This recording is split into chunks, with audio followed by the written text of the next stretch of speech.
Wow, is Donald Trump facing a lot of criticism after calling for a temporary ban on Muslim immigration into the United States. Much of the presidential field, along with the White House and the Department of Homeland Security, have spoken out against Trump's proposal. In an interview with ABC News Tuesday, Trump said, "Somebody in this country has to say what's right." Republican presidential candidate and former U.S. Senator from Pennsylvania, Rick Santorum, joins me now from Iowa. Senator Santorum, good to talk to you.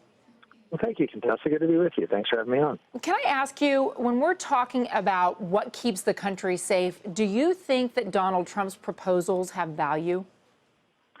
I don't think that it has value, because the scale of it is way too broad. But historically, this country has had limitations on bringing people in from countries that are hostile to this country, and I think having a limit on countries, particularly some of these Middle Eastern countries where ISIS has a presence, to stopping immigration from those countries actually does make some good sense, because these are very dangerous times, and we have obviously a system where the president has not designed a system that actually does a very good job of identifying who these radicals are.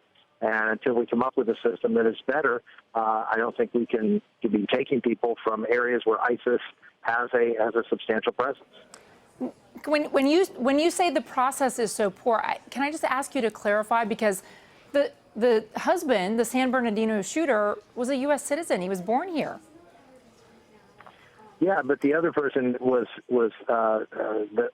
the two bombers in Boston, as well as one of the two people in San Bernardino went through a screening process and were brought into this country and not seen to be a threat. Clearly, not all Muslims are jihadists, but there are no jihadists who are not Muslims.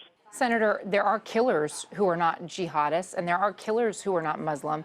And we've seen a shooting in San Bernardino where the shooters had AR-15 semi-automatic rifles. 14 people killed. Before that, the Planned Parenthood assault in Colorado, Robert Deere had an AK-47 style assault rifle, 3 people killed. In Chattanooga, Tennessee, 4 Marines were killed by a man who had an AK-47 style assault rifle.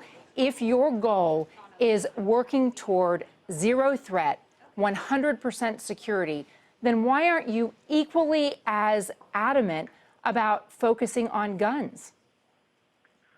Well, we have 300 million guns in America, and we have obviously huge majority of those are law-abiding people who don't commit crimes, who actually use those guns to protect themselves. But the same thing could be said about Muslims coming in from other countries. What I'm trying to get at here, though, is the gap in logic that I see between looking at a group of people who belong to a certain religion and saying there is a small percentage of chance, of risk, that one of those people could come here and do harm. The same can be said true of automatic assault rifles, where we have seen over and over again massacres happen. And the difference is that there's a constitutional right to own guns in America. There's no constitutional right for people to immigrate to America. And America has a responsibility to bring people in this country who are going to benefit this country. But there is a constitutional right to practice your religion free from any... We're not talking about that. We're talking about people coming into this country who are not citizens of this country. But There's no constitutional right to immigrate to America. Are you judging that on the basis of religion? I'm not basing it on anything. You're just trying to compare someone who lives in a foreign country and coming to this country with someone who has a constitutional right to own firearms, and you're saying they're equivalent. They're not. I want to ask you, as you're running for president and you're out and you're talking to people in Iowa and other states, are you concerned at all about the kind of politics that encourages fear, that encourages divisiveness, that encourages hate, rather than encouraging optimism, encouraging unity, encouraging tolerance, and at the very basis, I know you're a Christian, at the very basis, trying to walk a mile in somebody else's shoes? I'm someone who very much believes that in a country that welcomes people, I want to make sure that our country is safe at a time when this country is under attack. I think some people don't take the magnitude of the threat that we have seriously, and they won't be until that threat is repeated over and over again. If we had a president that would take on the enemy, take on ISIS, and try to, in fact, defeat ISIS, we wouldn't have these refugees.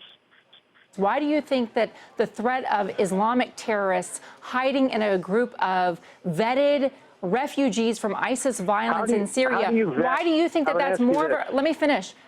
Why do you think that that's more of a threat to American safety than gun violence is? As you know, Contessa, the people in California who acquired those guns in a state where every law that President Obama has asked the federal government to pass, the Congress to pass, is already enacted. What you're asking us to do is to give up rights of law-abiding people to get guns, and suggesting that somehow people who want to commit terrorist acts are worried about breaking gun laws. It just doesn't pass the straight faith test, Contessa. It doesn't make sense. I understand that people are upset that guns are used in these crimes, but people who are going to commit crimes of terrorism are not concerned about whether they're breaking gun laws.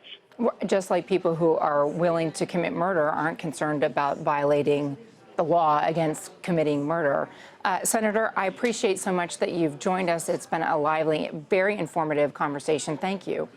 Thank you. Bye-bye.